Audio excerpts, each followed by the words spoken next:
A couple years ago when I first started testing out lasers, I found this pattern for lampshades, and I happen to have two lamps that didn't have shades. When I made them, I made some adjustments to the pattern so they would fit the lamps I had, and I wasn't in love with either design. And I knew I eventually wanted to remake them, and I finally found some time to do that, so that is what this video is going to be. The one that I'm currently touching in the video is made of solid wood, and this one I pulled from a pattern right off Etsy. And then I wanted to play around with the shapes, because one of the coolest parts of these lamps is the designs that they make on the wall at nighttime, which is why I kind of incorporated the circles into the other one. It was very time consuming, and believe it or not, these actually use up a lot of lumber, which is why I made that second prototype out of cardboard and not wood. So what I have on the screen right now is the original pattern I bought off Etsy. You can see I highlighted the arms right here, and then when I originally made them, the arms above this are the ones I made. So I basically added an extra armature to those arms so it holds more pieces and they're longer. The original lampshade would have looked a little bottlenecked on my lamp because my lamps are taller. The way I ended up making these cutouts was a very time-consuming process. I scanned stuff. This was before cameras were on lasers. If you want to see that process, it is on my channel. The video is probably 2 years old at this point. Now with cameras on these lasers, I can basically use a trace feature on the camera in the program, and it's much easier to take hand-drawn objects and print them out in Lightburn. There are some limitations to this process, but you can see I redrew the arms basically because I'm going from 1/4" material to 3/16" material and 1/8" material. I wanted to make everything a little bit thinner, especially what I'm calling the leaves, which is the bulk of the frame.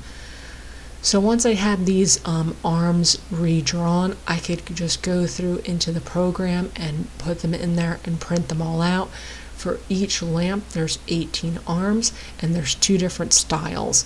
You could kind of see it on the original lamp, and you'll see it on the new one.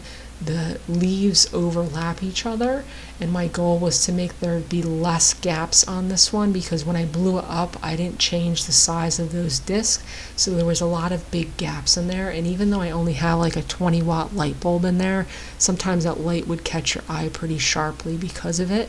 So like I said, there's 2 styles of arms, and when you assemble this, you basically just alternate the arms so you get that overlapping feature, which is why I had to draw up 2 different ones. So I already had printed out the 18 of one set.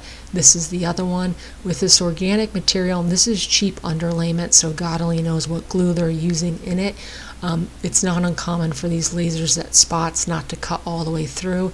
It's pretty simple. I usually just use an X-Acto or a razor blade to kind of notch those extra little pieces and get them all cut out. But that's pretty much par for the course with my experience with these lasers. So then for the upper and lower circles for this, I am once again just using the originals from the pattern. I'm just enlarging them to the size I needed. I already knew the dimensions because I had done all of that math with the original shade. The circle's basically 12 inches wide is what I ended up with.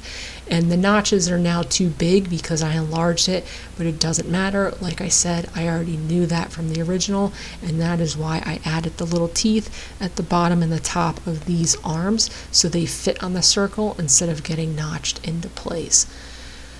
So I wanted the armature to be a different color than the leaves, but I did like the fact on the one I designed where you see the little fingers essentially holding all the pieces into place. So I decided to go with black because it might not seem like it while you're watching this be built, but I'm staring at them right now, and the black armature actually gets pretty hidden once you put all the leaves on it, but the little fingers that hold all the leaves in place pop really nicely because of the contrast between the 2 colors. So once I had all this stuff stained, I'm very impatient. It's still a little wet as I'm putting it together. I just started attaching all of my pieces. Like I said, you can see I have 2 piles because they are 2 different designs with the notches in 2 separate spots. but I'm just working my way around the piece. The fit on these was almost perfect. You had to pressure fit them into place, which is what you want. The original also was pretty close, and I've had it sitting in my room for about 2 years with none of these pieces falling apart. So like I said, I'm just working my way around the piece, alternating the arms as I go, and making that inner armature with everything just notching into place. And then that is what it looks like when it's done. You see that black stain's nice. It's not a solid color. It is a little translucent, which I do like as well. So once that was done, it came time to design the pieces that are going to go on here. And I kind of played around with it for quite a bit before seeing what you're seeing here. And I started with leaves. These are like x-rays of leaves essentially, but those ones started to look like strawberries to me. I couldn't shake it. It was driving me nuts. So I decided to redesign it a little bit as well and stick more to the original shape so I don't have as much gapping. I like the idea of these x-rays. What I found was a lily pad. This is an x-ray of a lily pad, and you can import JPEGs into these programs. You can get them to cut, but the detail on that photo was really fine, and you could see it was notching and cutting out all of those bits of circles essentially that were in there. So I can't really draw, so what I did was I just traced that pattern and I essentially made it the shape I want it to be. You could see it's no longer a circle, it's almost like a fat truncated triangle, and then I made all of the lines much thicker so when the laser comes in to cut them, I don't lose any of that detail. And then this is what I was talking about with the cameras. This is just a drawing I have in my laser. You saw I pressed the trace button. There's some toggle settings on the bottom of the screen which you can't see. You could play around with those to highlight perfectly your drawing. You could take the trace off the drawing. Right now it's a lighter color, so as soon as I darken it, you can see it is now a perfect replica of that drawing. So that is the feature I didn't have when I first made these, and it makes making these organic shapes like this with lasers so much easier. They're not perfect. The trace piece feature can be a little bit of a pain, but for something like this, I basically drew that up, transferred it to the laser, and was cutting these out within an hour, which is pretty crazy. Eventually I will teach myself Illustrator or Inkscape, a program like that, in order to cut these files, but as a really quick cheat, that works really well. People ask me all the time what type of lasers to get. I think my first suggestion would be to get one with a camera, because not only are they time saving for the trace feature, but also setting everything up, it goes much faster. Now I put a clear coat on all this stuff. You see it's a water-based varathane. I didn't show putting it on the leaves, but I put it on all the leaves as well. That's for two reasons. Number one, you always want some sort of wood protectant. I wasn't super nervous about this getting wear and tear because I'm not going to touch so much of it in place, but because it is ply and the end grain of ply is exposed, it's also on there for cleaning purposes. It's going to be a real pain to clean all the dust off of these lamps. They'll actually start to get stuck on the rough edges of that end grain ply, so putting a clear on it is going to make this much easier to clean. Once everything was clear coated, I could go through and start assembling this. I'm assembling this upside down because it's a little bit easier, and unlike the original lamp, this one, the leaves extend past the base and they're pretty fragile. It's only 1/8 inch material, and then I could just work my way around. And doing it this way as well, the top layers actually hold all the previous layers into place. You can see they kind of sit on top of the edges of those pieces, so I don't have to worry about anything falling out over time. It's kind of really pressure fit into place. And the material I cut these leaves out of, I actually found a Home Depot in Philly, which is only like 8 minutes from me, carries a very cheap 1/8 inch underlayment ply. It's much cheaper than buying sheets of basswood off of Amazon. They've really marked up the price on that stuff since these lasers became popular.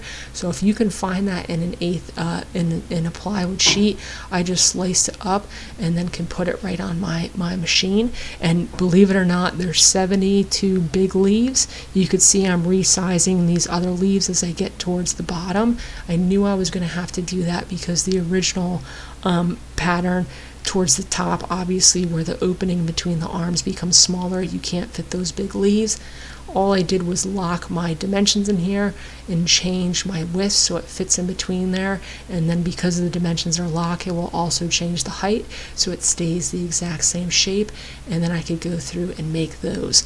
But it has 72 large leaves per shade, and then it has 18 secondary. It has 8 secondary leaves and then another 9, I will get this right, 9 secondary leaves and then another 9 which are even smaller after that. So I was cutting, we'll round that up to like 150 of these. I went through almost an entire sheet of that plywood. It might not seem like it, but this stuff goes through material when you have so many things to cut out. And that machine, this is not a sponsored post. I've already done a sponsored post for OhmTech. This is the one that cuts stuff out. I think the best and the fastest out of the ones I have tried.